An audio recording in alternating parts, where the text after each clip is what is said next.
What's up everybody, Corey with Freaky Tech Reviews here. So thanks to a really cool neighbor that I have a chance to check out the OLED Steam Deck to see how it compares to my ROG Ally I picked up earlier this year. And while I know there is a cheaper Ally on the market right now, since I don't have that one, I am just going to be looking at the Z1 Extreme for comparison. I will say that both are excellent handheld gaming devices, but if you're on the market for one of these, how do you really decide which one you want? In this video, I'll be comparing both consoles and then providing insight on which one you should consider. Both the OLED Steam Deck and ROG Ally are compact and portable, which allows you to take gaming on the go.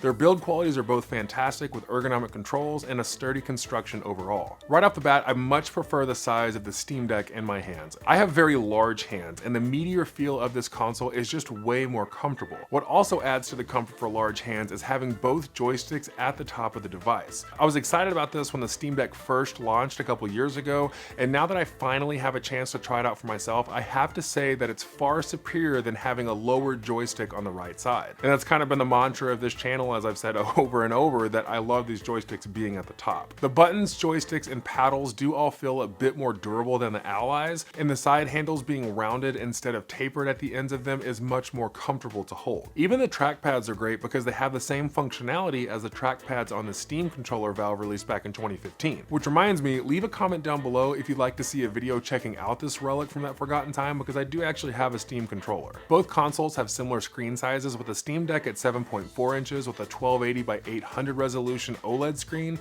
and the Ally at 7 inches but with a 1920 by 1080p resolution. And I have to say, after playing with both, I actually think the increased resolution of the Ally is not enough to justify it over the Steam Deck by itself, and we will talk more about this in just a little bit, but when you use the Ally in desktop mode, then screen resolution doesn't really matter that much. The Steam Deck's OLED display is really nice and crisp, and although 0.4 inches is not a lot of real estate, the larger display just made the viewing experience nicer for me personally. However, the Ally does have 120 Hz refresh rate compared to the Steam Deck's 90 Hz, and it is noticeable. So from overall form factor, I do have to give the edge to the Steam Deck simply because it's a much more comfortable to play device. But diving into the hardware is where we really start to see the clear difference. The Steam Deck is powered by the Zen 2 6nm AMD APU chip, giving it a slight upgrade from the original Steam Deck LCD model. The Ally, on the other hand, packs an AMD Ryzen Z1 Extreme processor with 8 cores and 16 threads, alongside 16 GB of LPDDR5 RAM and 512 GB of PCIe SSD storage. But with all this extra power that the Ally has, does it actually perform that much better? Here's where it gets interesting and kind of a gray area, because the ace up the sleeve of the Steam Deck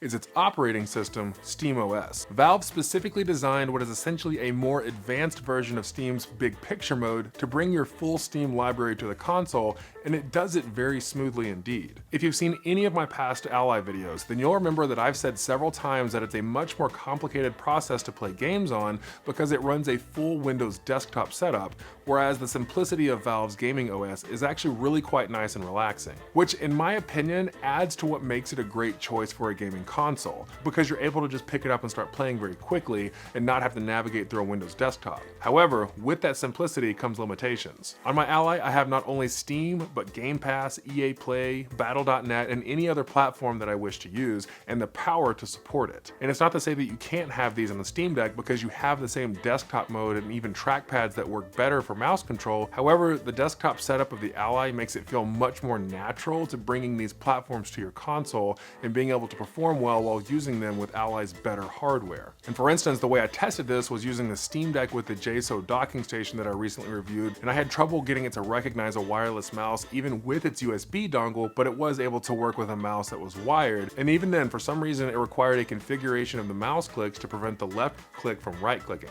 It was a really weird thing. The Ally is just clearly better suited for desktop usage, and you can use it for more than just gaming, with access to all types of Microsoft and Google documents, allowing you the ability to game and work from anywhere. Now, while it's great that the Ally has that feature, I don't really know how many people are going to be using it as a multimedia platform, because really we're buying these things to game. It's just if that extra ability is important to you, the Ally has the edge. So with the Steam Deck being being naturally geared towards Steam and the Ally being more of a jack of all trades with its Windows operating system and increased power, it becomes a little more easy to determine which one is starting to fit better for you. At this point, if you already have an idea of which way you would lean, then be sure to leave a comment down below, as I would love to hear from you which console you prefer. Now, these next 2 points actually already give the edge to the Steam Deck, and that's because of battery life and the price. With less power comes less responsibility, at least in terms of the battery's perspective, as the 50 watt-hour battery on the Steam Deck just plain lasts longer than the Ally's 40 watt-hour battery, especially if you are using the Ally's 30 watt turbo mode that eats battery like a toddler eating gummy bears. The Steam Deck just has a bigger battery with less powerful hardware, so naturally it's going to run longer. And then on the price side of things, the Steam Deck comes in at $50 less than the Ally's top-end configuration, with a price of $550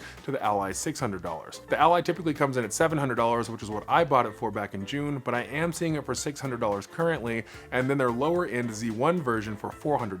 Hey everybody, real quick, I edited this video a couple of weeks after I actually filmed it, so some of the pricing of the Steam Deck and of the ROG Ally are going to be a little bit different. For instance, the Steam Deck right now, it has a 512 gigabyte SSD for $550, and then for a 1 terabyte for $650. And then the Ally right now is at $700 instead of the prices that I just shared with you. Now, this doesn't change my overall opinion on the difference between the two models, but it does make the Steam Deck feel like a little bit better of a value, because you can get quite a bit more storage and still pay less, although the Ally is considerably stronger. So I just wanted to correct the information in the video and let you know. Like I said earlier, I'm not sure how the cheaper Ally compares, so I'm not sure if you should really consider it over the Steam Deck, but if you're already in the budget range for a Steam Deck, then you should really be considering the Ally Z1 Extreme anyway. Before we summarize this comparison to discuss which one you should purchase, be sure to subscribe and join the Freaky Tech family, and if you like this video as well, you'd be amazed at how much that one little click benefits my channel and its growth. So the question is, which one should you consider purchasing? For me, it comes down to two types of gamers. The Steam Deck is great if you want to pick up and play immediately.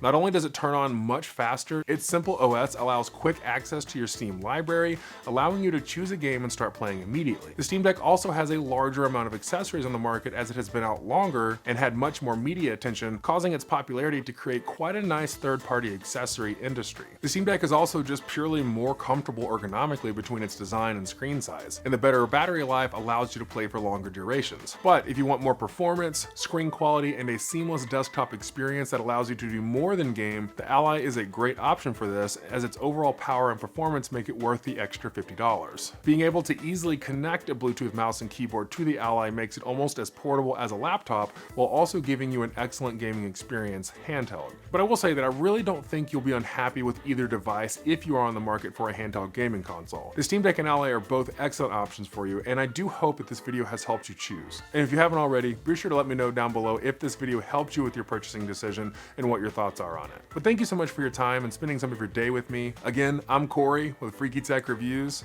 I'll see you next time.